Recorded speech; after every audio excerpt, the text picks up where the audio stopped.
Assalamualaikum warahmatullahi wabarakatuh. Alhamdulillah.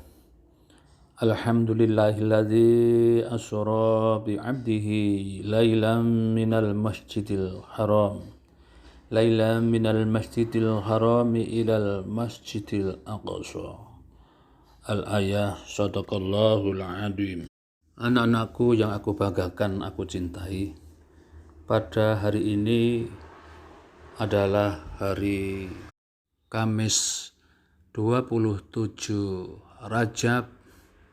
Kita memperingati Isra Mi'raj Rasulullah Muhammad sallallahu alaihi wasallam. Anak-anakku, oleh karena itu sebagai umat Islam seharusnya mengetahui bagaimana kisah perjalanan Nabi besar Muhammad sallallahu alaihi wasallam dalam Isra Mi'raj.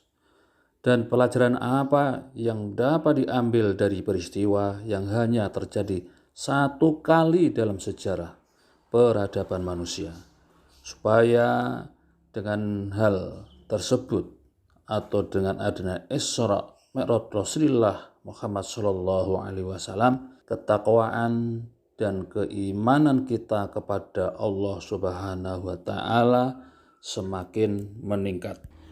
Allah Subhanahu wa taala berfirman di dalam surat Isra ayat 1 yang bunyinya Bismillahirrahmanirrahim. Subhanalladzi asra bi'abdihi lailan minal masjidil haram ilal masjidil aqsa.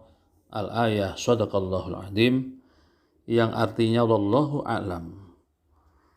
Artinya maha suci Allah yang telah memperjalankan hambanya pada suatu malam dari Masjidil Haram ke Masjidil Aqsa, yang telah kami berkahi sekelilingnya agar kami perlihatkan kepadanya sebagian dari tanda-tanda kebesaran kami.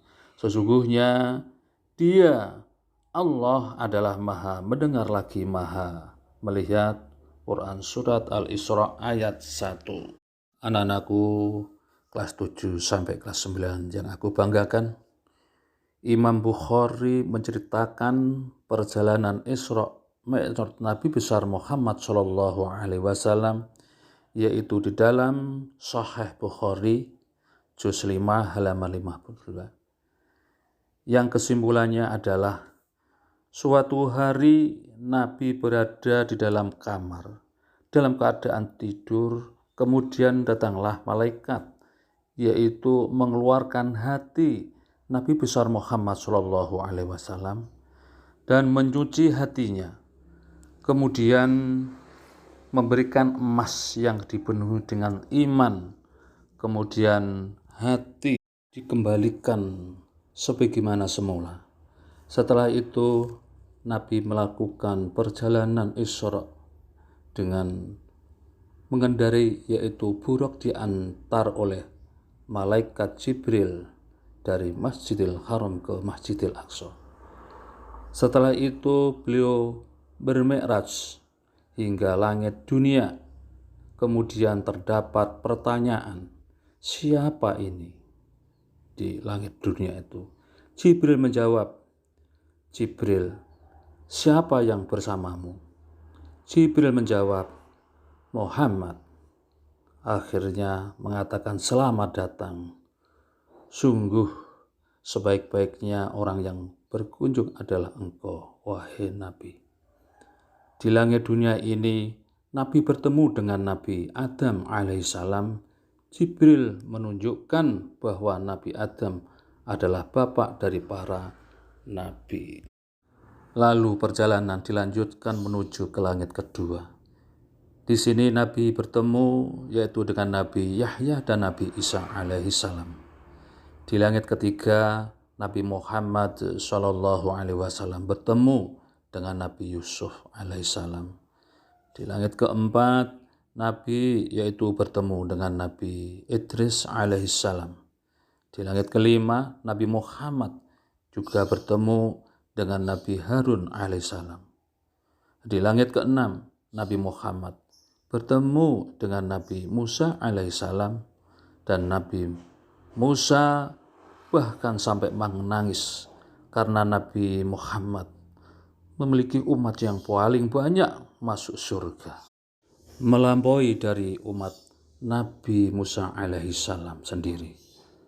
Dan yang terakhir di langit ketujuh, Nabi Muhammad SAW bertemu dengan Nabi Ibrahim alaihissalam. Setelah itu, Nabi Muhammad menuju Sidratul Muntaha, tempat Nabi bermunajat dan berdoa kepada Allah Subhanahu wa Ta'ala. Kemudian Nabi naik menuju Baitul Ma'mur, yaitu Baitullah di langit ketujuh, yang arahnya lurus dengan Ka'bah di bumi.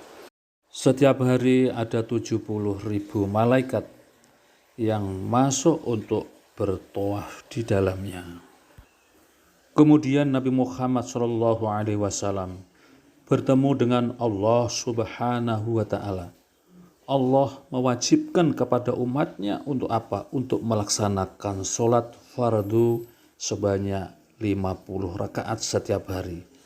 Nabi besar Muhammad SAW menerima dan kemudian kembali pulang. Anak-anakku yang aku banggakan, dalam perjalanan Nabi Muhammad bertemu dengan Nabi Musa alaihissalam. Nabi Musa mengingatkan bahwa umat Nabi Muhammad tidak akan mampu dengan perintah sholat 50 kali sehari.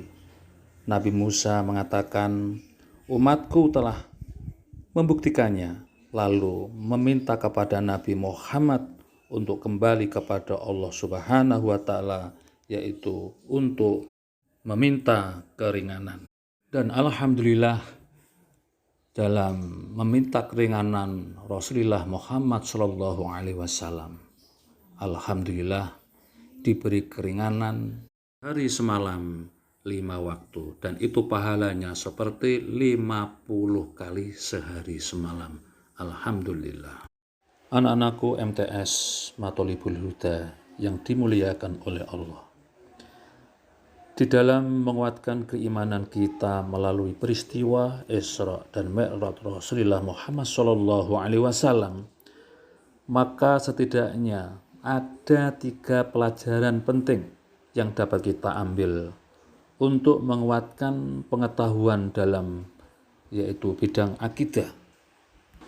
Yang pertama, bahwa peristiwa Isra Mi'raj Rasulullah Muhammad SAW ini adalah merupakan tanda akan kekuasaan Allah Subhanahu wa Ta'ala yang tidak terhingga.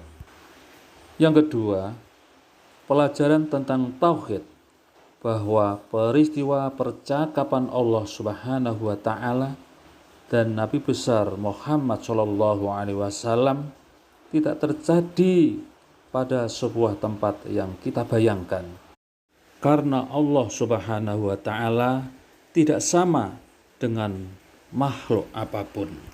Yang terakhir, yaitu yang ketiga, bahwa Isra Mi'raj mengajarkan atau memberitahukan kepada kita bahwa ibadah sholat 5 waktu kewajibannya melalui perintah Allah Subhanahu wa Ta'ala langsung, tanpa, yaitu melalui pelantara malaikat Jibril.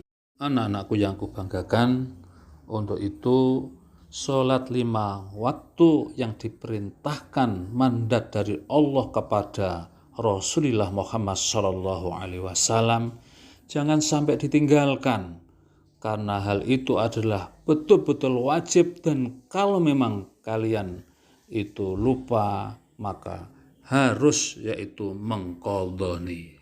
Itu gina anak nggih. Oke.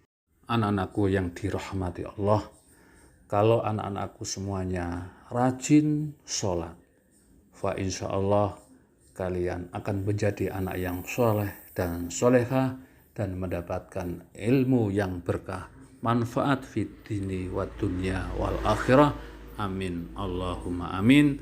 Hanya itu yang saya sampaikan. Semoga peringatan Isra Mi'raj Rasulullah Muhammad SAW memberkahi kepada kita semuanya.